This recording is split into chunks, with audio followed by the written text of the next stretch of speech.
So এখন দেখবেন এখন কিন্তু বেড়ে গেছে। হ্যাঁ, এখন কিন্তু 8 আর 3 11টা হয়ে গেছে।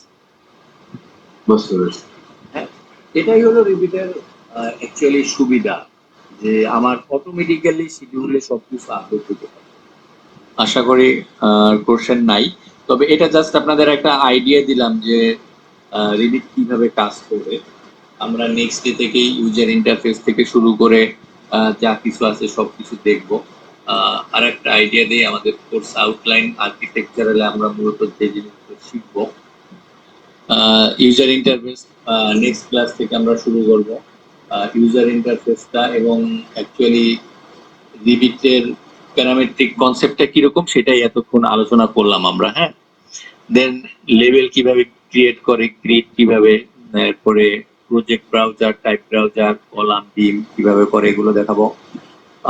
অল কিভাবে মডেল করে, মডিফাই করে কিভাবে, ডোর উইন্ডো কিভাবে প্লেস করে।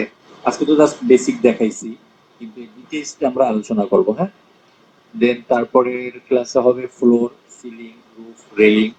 এইভাবে করে আমরা একটা পার্ট যাব এবং আমরা একটা রিয়েল প্রজেক্ট ক্রিয়েট করব। হ্যাঁ, যেন আমরা ওই প্রজেক্টেরই প্ল্যানিং করতে পারি, ওইটারই যেন আমরা কাস্টিং করতে পারি, যেন প্রত্যেকটা শেষে সুন্দর একটা বিল্ডিং তৈরি হয়ে যায়।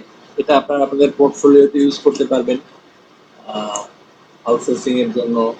বা আমরা যেহেতু অনেকদিন ধরে কাজ করতেছি, অ্যাকচুয়ালি বাংলাদেশের কোন কোন কোম্পানি রিবিটে কাজ করে এবং তাদের কি টাইপের লোক দরকার, এই জিনিসগুলো আমাদের জানা আছে। সো আপনাদেরকে আমরা চেষ্টা করব সেইভাবে তৈরি করার জন্য। তবে এই জন্য আপনাদের একটু প্র্যাকটিসে সময় দিতে হবে।